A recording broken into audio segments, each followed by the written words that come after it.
Барлықтарыңызға сәлем. Бүгін сіздермен мені бақытты қылатын, кей кезде түңіліп кеткенде, кей кезде депрессияға түсіп кеткенде, мені сол қараңғылықтан шығаратын әдіспен, әдіс дегенде менің тарапынан іс-әрекетпен, қандай іс-әрекет жасаймын, сол нәрсемен таныстырғым келіп отыр. Ең алдымен осы методикамен бөліспестен бұрын сіздерге Құрандағы келтірілген сөздермен бөліскім келіп отыр. Аллах тағала былай деп айтқан екен: бисмиллахир-рахманир-рахим. Жалпы нақты дәлме-дәл айта алмаймын, бірақ мағынасын сіздерге бергім келіп отыр. Мен талай естіді, көріп қалған жерлерім бар. Жалпы былай айтқан екен: сен маған ризашылық айтқан сайын, мен саған одан да жақсысын беремін дейді екен. Сен маған наразылық айтқан сайын, мен саған одан да жаман беремін дейді екен. Одан да жаманы не екенін сіздерге көрсетемін дейді екен. Осы жақында Құранның бір үзіндісін оқып қалдым, Шамиль Әлеутдиновтың аудармасы бойынша.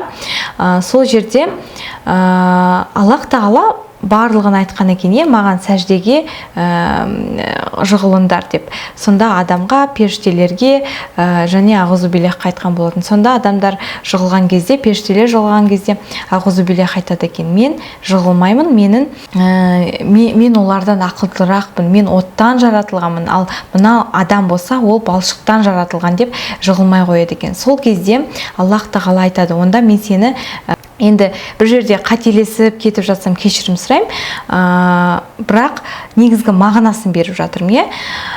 Аллах тағала айтады екен: мен онда сені жаһанамға жіберемін дейді екен. Сонда аузубиллях айтады екен: онда мен сенің адамдарыңды азғырамын, және де сені ұмыттыруға тырысамын, сенің жасаған жақсылықтарыңды ұмыттыруға тырысамын, ризашылықтан алыстатамын дейді екен. Сонда былай айтатын болсақ, ол ағзубилляхтың жолы. Егер де сен разылық айтпасаң, жалпы біз бұл өмірге не үшін келдік?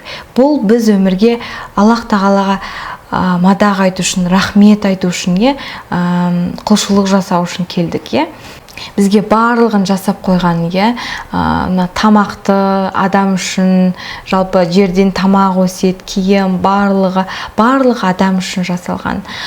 Сол осы хадистен қорытынды, егер де адам ризашылық айтпаса, ол ағузубилляхтан деген сөз. Жалпы, егер де мен өзім жеке басым, егер де мен ризашылығымды тоқтата бастасам, мен өмірімде одан әрі төмен түсе бастаймын. Деградация дейді ғой. Жалпы рухани жағымнан, барлық материалдық жағынан болса, мен Құдайға шүкіршілік айтпасам, мен міндетті түрде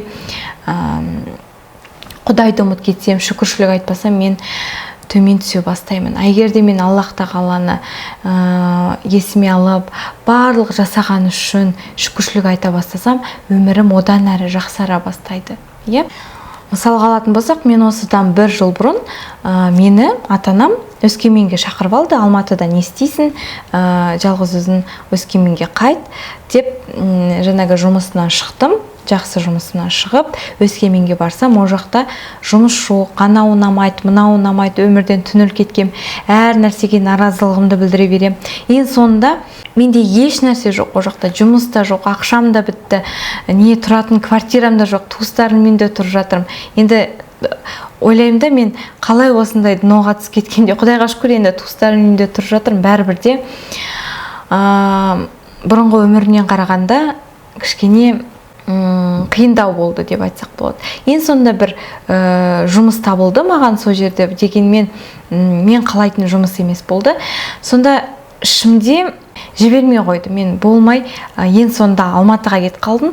Алматыда менің баратын үйім жоқ, жұмысым жоқ.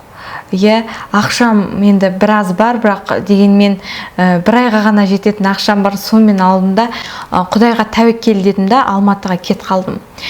Осы жерге келдім, тағы да туыстарымның үйінде тұрдым Алматыда. Сосын курстарға орналастым. сол кезде төлемақым менде 60-70 мың болатын, туыстардың үйінде тұрып жүрдім. Енді басында кішкене қиын болды. Енді өмірге кішкене енді наразылық болады, неге олай деген сияқты. Бірақ дегенмен менің жағдайым жақсармады. Содан кейін ойыма бір ой келді де, мен неге Құдайға шүкіршілік айтпаймын деп. Немесе бір жерден естіп қалдым да шүкіршілік айту керек деген сияқты. Содан кейін мен Ақбұлақтан 99-ға отыратын. Сол жұмысқа 1 сағаттай отырып баратын. Сол кезде автобусқа отыра салысымен күнді өзіме әдет ретінде қалыптастыра бастадым. Күнді Аллах тағалаға кемінде 10 нәрсеге шүкіршілік айтамын.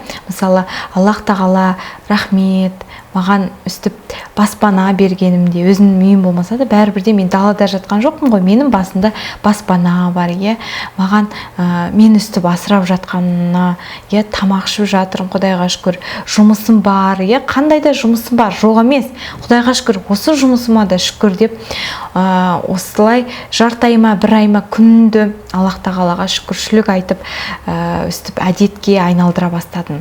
Содан кейін ең басында менің эмоционалдық жағдайым жақсара бастады, Құдайға шүкір. Эмоционалдық жағдайым жақсарып, сол өскеменнен қалған депрессия, менің өмірім осылай қалама, мен тоқта қалдым ғой, үй, зарплата, анамнау деп ойлаған сол депрессиядан мен шықтым. Өйткені мен шүкіршілік айта бастадым. Менде көп нәрсе бар екені, мен бай адам екенімді түсіндім. Сол шүкіршіліктен кейін маған бұрынғы коллегам звондайды. Мадина, мен жерде жұмыс істеп жүріп едім, осы жерде. Қазір маған осы жерден шығу керек болып тұр, маған орныма адам керек деп звондайды. Сосын бардым, Құдайға шүкір мені алды. Сонда Аллах тағала маған сол адамды маған жіберіп тұрды. Міне шүкіршілік айта бастадым, осы жұмысыма шүкіршілік деп. Сөйтіп мен одан да жақсы жұмысқа орналастым, Құдайға шүкір. Осыдан шығаратын қорытынды, күнде өздеріңізге әдет қылып айналдырсаңыз, осы Аллах тағалаға кемінде 10 шүкіршілік айтуды үйренсеңіз, эмоционалдық, рухани жағыңызда жақсарады, жүрегіңіз кішкене Аллаға жақынырақ болған сияқты болама, солай болады. Сонымен қоса материалдық жағы да, жалпы өмір бұрынғыдан қарағанда жақсара бастады. Жаңағы Құранда айтып кеткен ғой, сен шүкіршілік еткен сайын мен сенің өміріңді жақсартамын деген сияқты. Сол. Осы жерде айтарым, өздеріңізге әдет қылып айналдырып алыңыздар. Мысалы, егер намаз оқымасаңыз, күнде таңертең тұрғанда айтамын деп айтсаңыз, көбінесе ұмытылып кетеді, немесе асығасыз, ойбай ұйықта қаппын ғой, жұмысқа кеттім деп асығып жиналып кетіп қаласыз да, бәрі ұмытылып кетеді. Өзіңізге, мысалы, мен машинадан шыққанымда, жұмысқа барып машинадан шыққанда, сол парковкадан жұмысқа барғанға дейін мен Құдайға ризашылығымды айтам деп. Сол жерді өзіңізге арнап қойыңыз. Мен осы уақытты шүкіршілікке арнаймын деп. Немесе әрине намаз оқымасаңыз, намазда айту керек негізі. Немесе мысалы студент болсаңыз, немесе автобуспен барсаңыз, мысалы автобусқа отырдым да, бітті, мен осы уақытта Аллах тағалаға шүкіршілікке арнаймын деген сияқты, 15-20 минутты шүкіршілікке арнаймын. Немесе жұмыстан мына жолды мен шүкіршілікке арнаймын деп өзіңізге осы уақытты дәл шүкіршілікке арнап үйренсеңіз, нұр үстіне нұр болады екен. Сол. Және өміріңізде мысалы кез келген іс болды ма, ішіңізден альхамдулилля, Құдайға шүкір, Құдайға шүкір, Құдайға шүкір деп жүрсеңіз, өзіңіз байқайсыз, өміріңіздегі өзгерісті, жан дүниеңіздегі өзгерісті байқайсыз. Сол. Осы менің айтарым осы. Егер де менің видеом сізге пайдалы болып жатса, міндетті түрде менің каналыма жазылыңыздар. Әлі де көптеген қызықты пайдалы видеолар сізді күтіп тұр. Каналыма жазылып, сұрақтарыңыз болса комментарий жазып, пікірлеріңізді жазып, лайк басуды ұмытпаңыздар. Қош сау болыңыздар, дендеріңіз сау болсын. Сіздермен болған мен, Мадина Қамысбаева.